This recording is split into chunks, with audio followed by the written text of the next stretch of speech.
بسم اللہ الرحمن الرحیم۔ مسلم شریف کی حدیث ہے، حضور نبی کریم صلی اللہ علیہ وسلم نے فرمایا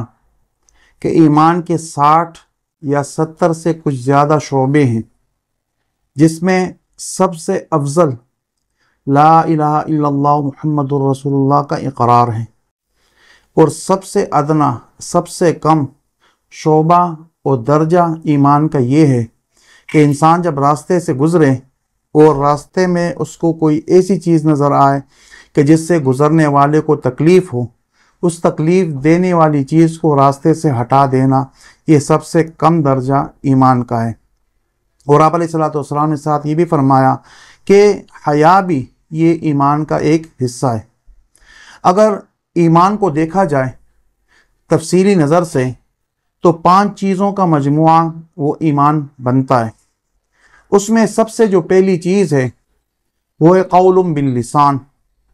کہ انسان مومن کب کہلاتا ہے، ایماندار کب کہلاتا ہے۔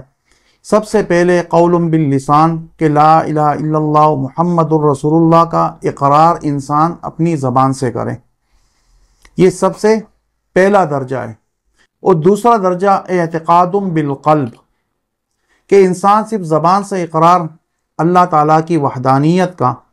اور حضور نبی کریم صلی اللہ علیہ وسلم کی ختم نبوت کا اور رسالت کا اقرار صرف زبانی نہ ہو بلکہ دل سے اس کی تصدیق بھی ہو، تب جا کے یہ ایمان معتبر ہوگا۔ اگر صرف زبانی جمع خرچ ہے، زبان سے اقرار ہے لیکن دلی تصدیق اس کے دل میں موجود نہیں ہے، تو دل سے اللہ تعالیٰ کی توحید کا اور آپ علیہ السلام کی ختم نبوت اور رسالت کا وہ اقراری نہیں ہے، تو یہ آدمی منافق کہلاتا ہے، جو صرف زبانی جمع خرچ کرتا ہے اور دلی طور پر وہ ایمان والا نہیں ہے۔ اور تیسرے نمبر پہ کہ جب انسان زبان سے اقرار کرے اور دل سے اس کی تصدیق بھی کرے، تو پھر آگے جو مرحلہ ہے وہ انسان کو اس کی علامات کو ظاہر کرنی پڑتی ہے، کہ وہ انسان وہ علامات ظاہر کرے کہ جس سے یہ بات ثابت ہو کہ واقعتاً اس نے لا الہ الا اللہ محمد الرسول اللہ کا اقرار بھی کیا ہے اور دل سے اس کی تصدیق بھی کی ہے۔ اب اس کے لیے جو گواہی دیتے ہیں وہ اعمال گواہی دیتے ہیں، وعمل بالجوارح۔ تیسرے نمبر پر یہ کہ انسان پر وہ اعمال ہیں جو ارکان اسلام ہیں، انسان اس کی بجاوری کرے۔ مثلا نماز ہے تو انسان نماز کا وقت جب ہو جائے تو نماز پڑھنا شروع کرے، تاکہ یہ اس بات کی علامت ہو اور یہ اس بات کی گواہی ہو کہ میں اللہ تعالیٰ کی توحید کا بھی اقراری ہوں اور آپ علیہ السلام کی رسالت کا اور ختم نبوت کا بھی اقراری ہوں، اس لیے میں نماز پڑھ رہا ہوں۔ رمضان المبارک کا مہینہ آئے تو وہ روزے رکھے، یہ اس بات کی گواہی ہوتی ہے کہ اس نے دل و جان سے اللہ تعالیٰ کی وحدانیت اور آپ علیہ السلام کی رسالت کا اقرار کیا ہے۔ اسی طرح حج اگر اللہ تعالیٰ نے فرض کیا ہے تو حج ادا کرے۔ اگر زکوٰۃ کی فرضیت اس پر لائق ہوتی ہے اور زکوٰۃ اللہ رب العزت نے اس کو مال سے نوازا ہے، تو پھر یہ زکوٰۃ کا موقع جب آئے تو یہ سال کے بعد زکوٰۃ بھی ادا کرے۔ یہ نماز، یہ روزہ، یہ زکوٰۃ اور یہ حج، یہ اس بات کی علامات ہوتی ہیں اور اس بات کی گواہی ہوتی ہے کہ اس نے اللہ تعالیٰ کی وحدانیت اور آپ علیہ السلام کا رسالت اور ختم نبوت کا جہاں زبان سے اقرار کیا ہے، دل سے اس کی تصدیق کی ہے، یہ اب اس بات پر گواہی دے رہا ہے کہ میں نے حقیقتاً یہ چیزیں دل و جان سے قبول کی ہیں۔ اور چوتھے نمبر پر یزید بالطاعہ،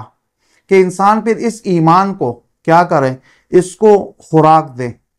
اس کی وہ خوراک جس سے اس کو تقویت ملتی ہے وہ اللہ تعالیٰ کی اطاعت اور فرما برداری ہے۔ جتنا انسان اللہ تعالیٰ کی فرما برداری میں زہد و تقوی میں اپنی زندگی گزارتا ہے، اتنا اس کے ایمان کے اندر ایمان کو تقویت ملتی ہے اور ایمان کو طاقت ملتی ہے، جس کی وجہ سے ایمان انسان کو پھر اعمال پر آمادہ کرتا ہے۔ اور وَيَنْقُصُ بِالْمَعْصِيَةِ، لیکن جب انسان اطاعت کے اندر اللہ تعالیٰ کی فرما برداری نہیں کرتا، زہد اور تقوی اختیار نہیں کرتا، تو پھر جب یہ نافرمانیوں کے راستے پر چل پڑتا ہے تو اللہ تعالیٰ کی نافرمانی سے اور دین کے مخالف کاموں کے کرنے سے پھر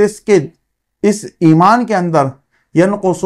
بالمعصیت گناہوں کی وجہ سے اور نافرمانیوں کی وجہ سے اس کی ایمان کے اندر پھر نقصان ہونا شروع ہو جاتا ہے، پھر ایمان کمزور ہونا شروع ہو جاتا ہے، پھر وہ ایمان گھٹنا شروع ہو جاتا ہے۔ اطاعت کے ساتھ، فرما برداری کے ساتھ ایمان میں طاقت آتی ہے، ایمان میں اضافہ ہوتا ہے، اور نافرمانی کی وجہ سے اور اللہ تعالیٰ کے وہ اعمال جس سے اللہ تعالیٰ ناراض ہوتے ہیں وہ اعمال انسان کرتا ہے تو اس سے ایمان کا نقصان ہوتا ہے، ایمان میں کمزوری آنا شروع ہو جاتی ہے۔ تو سب سے پہلے اقرار باللسان کہ انسان زبان سے اللہ تعالیٰ کی وحدانیت اور آپ علیہ الصلوۃ والسلام کی رسالت کا اقرار کریں، پھر اس کے بعد اعتقاد بالقلب کہ تصدیق بالقلب بھی جس کو کہا جاتا ہے کہ انسان دل سے اس بات کو